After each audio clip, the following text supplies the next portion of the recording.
Kia ora, folks. Welcome to the webinar today, Conco's webinar on workforce journey indicators. I'm Nina. I think I've met a number of you already, but I will introduce myself. My family come from the Waikato and I live in Tamaki Makaurau, Auckland.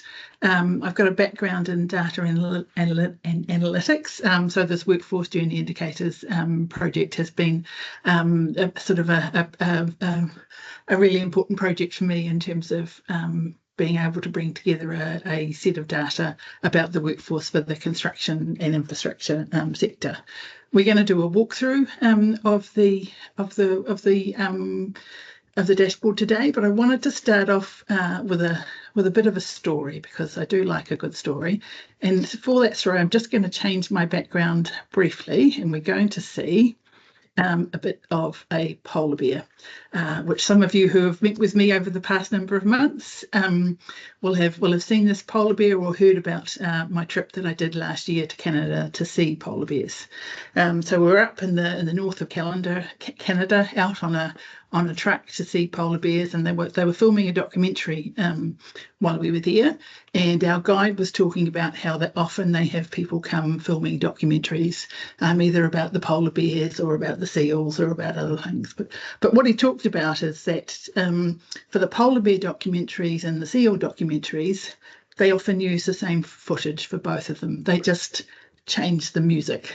So, you know, the polar bear has been starving all winter and goes out onto the ice and finally gets food, and then the opposite kind of story with the poor seals who are that food. Now, both of those are very valid stories, and they're both accurate from the lived experience of either the polar bear or the seal. So when we think about when we're looking at data, that's often the case, is that we have numbers, but we need to put them in context of people's lived experiences to understand the impacts of people, but that we also need to have a much wider view of what's going on to be able to understand what actions we might then do about that, so that we can intervene in ways which are helpful instead of harmful. So that's, putting numbers in context has been a key part of my work here, and also in previous roles where I've worked on data, is that one indicator is not enough. We need to put it in context of other indicators and of people's lived experiences.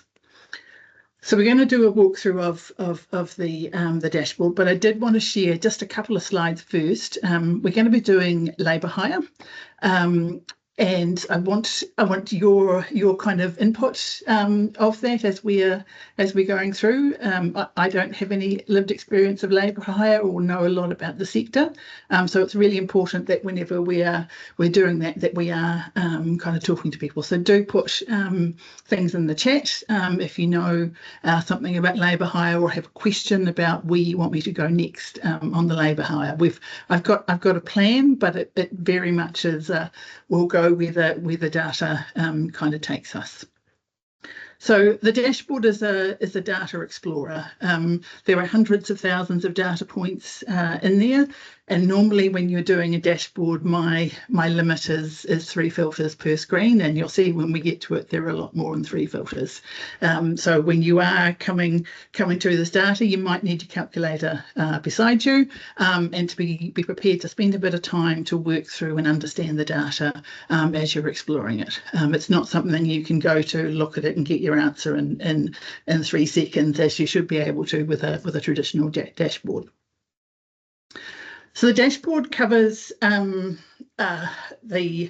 number of areas across our workforce: the potential labour market, those coming in, what's happening in the workforce, who's going out, what's happening, and are they coming back in. Now, most of that data is in the transition into, engaged in, and transition out of the workforce, and there's a few others in the other spaces. If we think about that in more detail, within that working, we've got information about workforce demographics, what the earnings looks like, and what the industry tenure looks like. New this time around is we've brought in some health and safety data from the ACC tables about understanding costs to the country, individuals and industry. I'm not going to spend a lot of time exploring those today. So Adam from Scarlatti will be presenting on this at our event in August, and I think it's going to be a really good presentation. So Candice will put the link to the event in the chat. So if you haven't signed up for that already, I encourage you to do so, and make sure you're there for when Adam's talking about the health and safety indicators. Excuse me. We've also got a bunch of data around business ownership, contracting, and those employing staff. So it gives us an opportunity to understand what's going on there. And then some information about what development's going on in terms of qualifying, upskilling, performing, progressing, and changing jobs. Now, obviously, those performing and progressing indicators are proxies. They're not, we don't understand what's going on in workplaces and those sorts of things. So we've got a couple of indicators there that might help us understand what's going on there. In terms of those coming into the workforce, we've got obviously the new entrants and what they look like, what they were doing beforehand, and we've got that for all of those indicators, whether that they're an industry changer, whether they were a school leaver, a tertiary graduate, a migrant. I think there are a few other categories, but we'll see that when we get there. One of the new things that we've added to the dashboard this time round is their previous industry. So we will be able to go and have a look at that when we see the dashboard. If they've got any relevant training, the school decile of school leaver new entrants, and those returning to the workforce after a break. In terms of those leaving, we've got, I guess, the demographics again, where they're going. So again, that's a new addition, is where they're going after they leave that particular sub-industry, how long they've been in the industry, whether those leaving are a low income or whether they have no or low qualifications, leavers who are over 45 years old, and those leaving the sector entirely. And then there's a few other indicators there about the potential workforce. So keep that very brief overview in mind when we go and look at the dashboard, in terms of those are things that you may potentially want to ask me questions about, or see what's going on for labour hire there.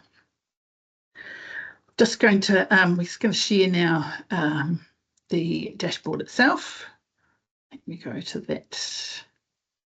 Just give me a moment, please, folks, when I get that right screen up.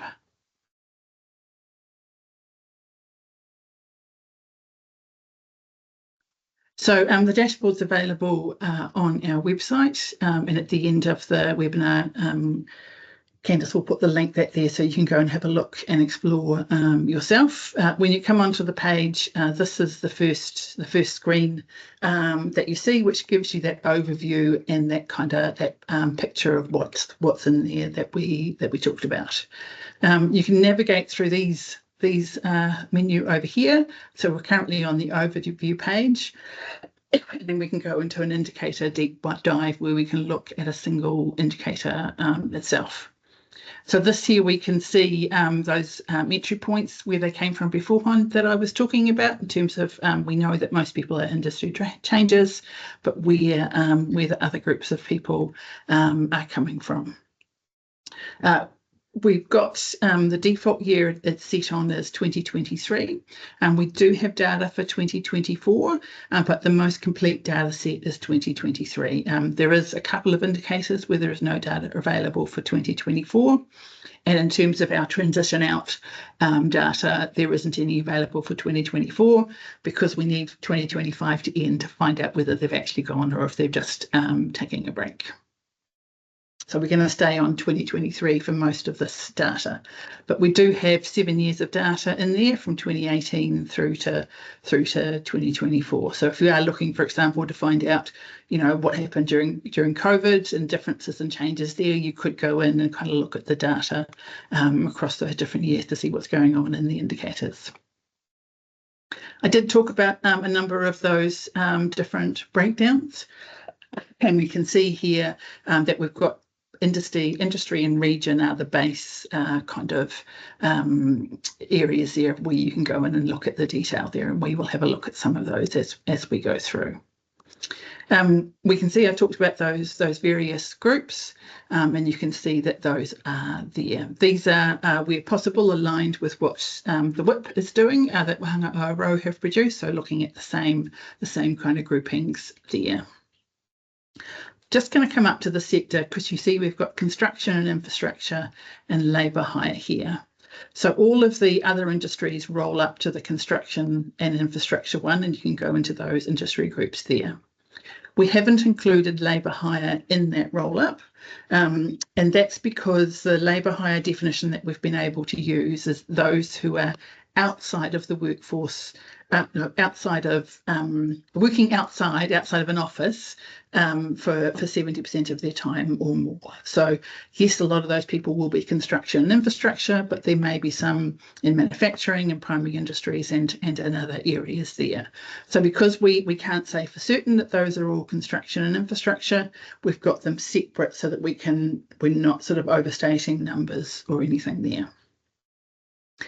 The labour hire area is where we're going to spend most of our time today. So, excuse me, but we will jump backwards and forwards to the construction and infrastructure to be able to do some comparisons there. Now, whenever you're using the dashboard, the first thing to do is go and get an understanding of a high level of what's happening, and then drill down into the detail. So that's what we're going to do today.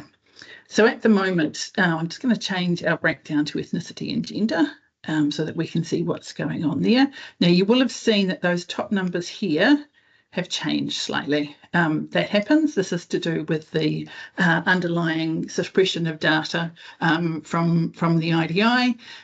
So there will be occasions where those numbers don't quite add up. The best thing to do is to note that, there are not 422,006 people in there. There are about 422,000, and that's actually far more accurate anyway, even if this wasn't that thing, because we know that numbers change every day. So that doesn't the numbers and the comparisons we're doing are still very valid with that. So we can see what it looks like in terms of ethnicity and gender in our current workforce. We can see that there are 231,000, so more than half, are Pākehā, and then the breakdown from other areas. So this is the construction and infrastructure workforce where we're on at the moment. If we then go into labour hire, we can see we get a different picture there in terms of what that looks like, both in terms of ethnicity and gender when we are looking at this data. So we can see far more likely to be Māori, Pacific and Asian, and far more likely to be women. Now, as I noted previously, this isn't just construction and infrastructure. There are other areas there in terms of the workforce. So we've got an idea of who is working in the workforce. If we then want to go and see who's coming into the workforce, if we change it here and we go to transition into the workforce, and then our sub area is transition, and we're just going to start off with our new entrants and origins. And we can see for labour hire for 2023, we had 31,000 new entrants, and we can see the breakdown there of where they're coming from. Now, I talked about having the previous industry where they've come from before, so I am just going to select, we've got it by age, ethnicity and gender there. I'm going to look at previous industry and gender here, and we can see here our numbers are down to those industry changes who have come into the workforce. And again, because of suppression, that won't all kind of add up to the numbers that we had at the beginning. Now, you can see that a lot of them are coming from contact centres and industry support services, just so you know, labour hire sits within that area. So it will be from other codes within that labour hire area. We can see that we get a high number from hospitality and food services, especially women. We can see retail and distribution also has high numbers. Where's our on-site? On-site construction also has a number, but predominantly men from there. lot from general manufacturing, so we can get some detail in terms of where we think those people are coming from into our labour hire services, and whether we're women, we're men. We could also look at that as set by age group and ethnicity to understand those sources there. Similarly, if we're going out of work, so we go into our transition out of work, we select that again there, and then we go into number of workforce leavers, and I change this one here to the next industry and gender. We can see where they're going from that labour hire area. So you remember that first number we had was about 66,000. And we've got 40,000 leaving each year, which is a huge number there. But because of the nature of that kind of work, that's not surprising. We can see we're getting some of those are coming into where is it? On-site construction, but only 300. Off-site construction 314, on-site construction 1,446. But we can go and get some information about there in terms of where they're going. Just going to pause there. You can see here up at the top, we've got the total as a percentage of the workforce each year, and then what that looks like for Pākehā men versus Pacific women and Māori women. We can often tell a story there with that intersection analysis of what's going on. So we've pre-prepared some numbers there that allow you to do that, but you could do similar calculations with some of the other kind of breakdowns if that was useful.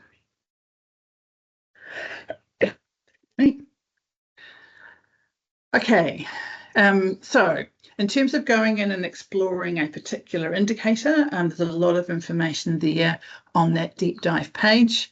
Even here, you can come into this detail here and right click on it and show as a table, and that will come in and show you the information and the numbers there. I often come up here and switch to vertical because it's much easier for me to read when they're side by side, but you can get a bit of a better view of it there and see what the numbers are a lot easier. And then you just go back to the report there.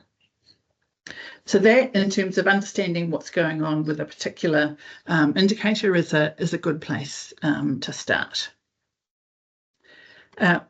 Now, we also have a similar page for some of our means and medians, which is exactly the same format. It's just because of the functionality of the dashboard tool that those are separate. The other thing that we have is a comparison indicator. Now, you remember I said at the beginning, no more than 3 filters for a page is ideal. We've got a lot more than 3 on here. So again, this is a page to spend some time on rather than to come to and find an immediate answer. You see it's taken the labour hire filters in the 2023 information across from the previous screen. In terms of that context, what I usually do is I come into my engaged in the workforce, my working and my annual workforce size. And then I bring in my transition into the workforce and bring in those numbers that I've just taken you through there. And again, number of workforce leaders. So we've got that picture in terms of who's in the workforce, who's leaving, and who's coming in and who's leaving. Just while I'm here talking about this number here, this is number of people who have engaged for 2 months or more at any time during that year. So it's not a point in time kind of number, it's across a given year. So it won't align to some of the other data that talks about how many people are working in that sector. We come back and compare that to our construction and infrastructure data. It gives us that context there that we've got about 25% new entrants and 25% leave every year for our wider sector. For labour hire, that's much larger numbers. So about half of them are new and 2/3 leave every year. These are very approximate numbers, but I think they're enough to kind of give us a view of what's happening. Now, labour hire, it's that kind of workforce where we're expecting that, so we don't have any kind of surprises there. If we wanted to understand what was going on, for example, a particular, I might actually go and change this now and have a look at ethnicity and age group. because it gives us a different kind of picture there. And we might, for example, want to understand what's happening with rangatahi in those sectors. So what we can see is that 17,000 of our 66, so about 17 or 18% are young people. About, again, half of them are leaving, and a good number are new, and half of them are leaving every year. We can see where they've come from in terms of their sectors, and we might just want to change those two percentages, which you can see a third of them are industry changes and 35% of them are school leavers. Whereas when I go back to all school leavers, that picture changes. But given the age group, again, that's not surprising there. We also might want to put that in context of what's going on with the wider sector. So we had 66 of 420. So again, you'd need your calculator there to understand those numbers, but doing those comparisons between what's happening in the sector versus what's happening in a particular subsector is always a useful thing to do, to kind of think about what's going on there. Now, go back to the wider group. Now we've now spent some time, and we've got a good picture of what's going on in terms of who's working in that workforce, who's coming into it, and who's coming out of it. We might then want to go and find out what's happening while they're there. So in the engage, we're going to leave this, our engaged, I'm going to go back to the labour hire. We're going to leave our engaged in our workforce because this gives us a good piece of data to hang some of the other information on. I'm going to go to the engaged in the workforce here. And let's go and have a look at qualifying. Let's have a look at people who are undertaking training while working. So I think that's about 13 or 14% of people in the labour hire are undertaking training while working. Again, we can go back and compare that to what's happening in our wider sector, and we can see that's probably a slightly higher percentage, more like 18 or 19% there. So people in labour hire are less likely to be undertaking training while working. We'd need to understand and go and talk to people to understand what sort of training people were doing and why it might be that they're not undertaking that training, to be able to work through how we might change that. What's some of the other information that we could look at here?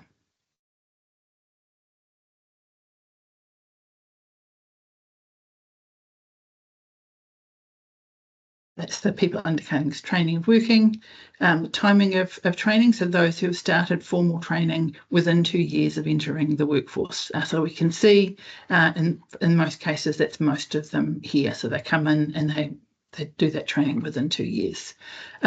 Keeping in mind the high turnover in that group, so that's probably not surprising. But again, if we went back and compared that to construction and infrastructure, we can see there also that most people do undertake formal training but while they're starting to work. I'm going to stop sharing for a moment and go back to our chat there. And I need to get rid of the polar bear as well. Go back to the Concove one. No more polar bears. Just going to pause there and see if anybody has any questions about labour hire or any sort of context or things that they think it would be useful for me to explore as we're going through that. Just pop it into the chat if you do have any questions or comments or something that you think might provide some insight into some of the things that I've talked about so far, because I have been going through it quite quickly, and I thought we would pause from me seeing dashboards move.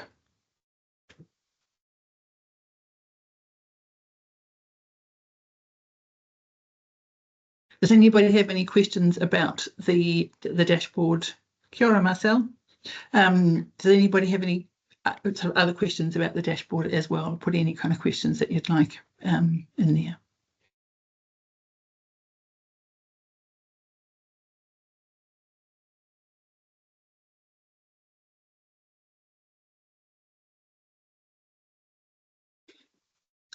Okay, I'm going to move now to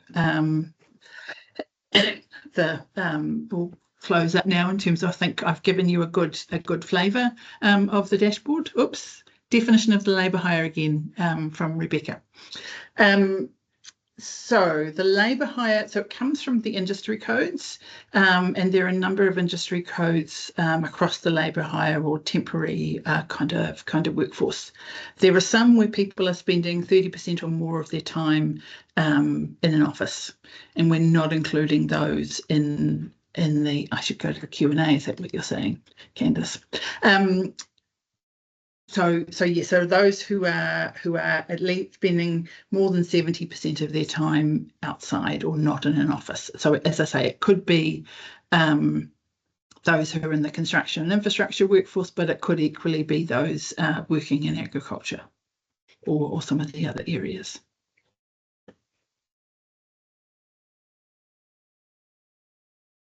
Any other questions?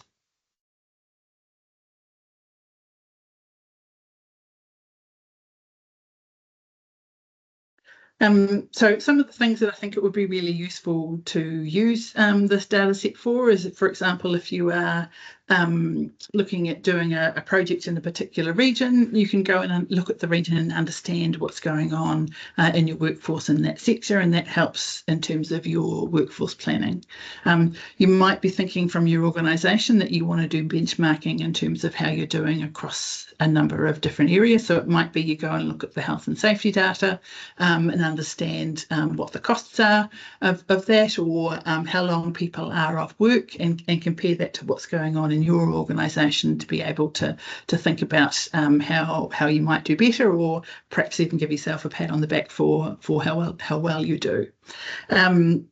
You might be thinking about what gender pay gaps look like and what ethnicity pay gaps look like, and go and see what's going on in the sector there.